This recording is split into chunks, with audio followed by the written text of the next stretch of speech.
Let's get right into this review for 28 Years Later.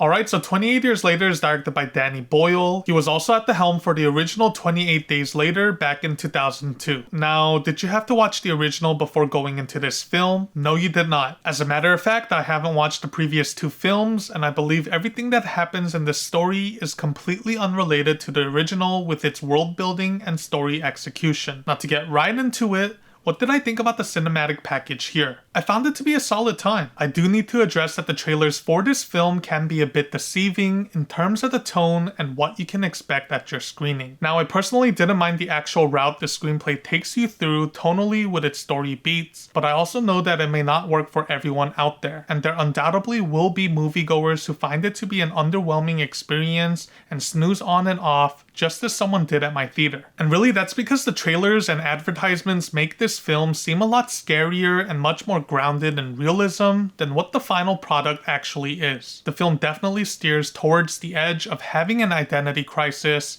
and whether that's good or bad depends on the viewer. I can definitely say though that this isn't necessarily a scary film, and that the core experience of this narrative isn't all too zombie related either, which you might find surprising in a good or bad way. I think the easiest way to explain this film is by describing the cinematic package as a weird amalgamation of zombies, drama, horror, campy, serious, funny, emotional, high budget, low budget, and a little bit more sprinkles of campy. There's just a constant tug of war within the film's identity as it plays throughout the acts, which is going to be off-putting to some people. But at the end of the day, this fusion did click with me for the most part. I found almost 80% of this film to be completely original and enjoyable. And the other 20% of this cinematic experience did end up feeling like a slog to go through, and there were moments within the story beats that felt downright illogical in a bad way. Also, I just found out that this film was primarily shot with iPhones paired with a $75 million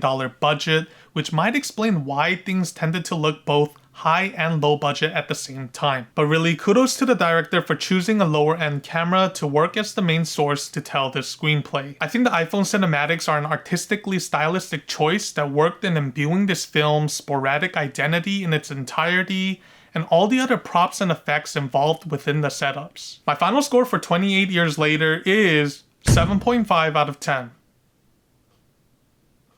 This was a fun one-time watch experience for me. I do think it's still worth checking out in the theaters because more often than not, I think people will find originality and beauty within its storytelling. And if it ends up clicking with you as it did for me, you'll find yourself having a solid time throughout the acts. Anyways, thanks for checking this review out. I have more coming soon next week, which I'm super excited for, so stay tuned, hit that like button and subscribe, and I shall see you on my next upload. Until then, stay safe out there, and peace.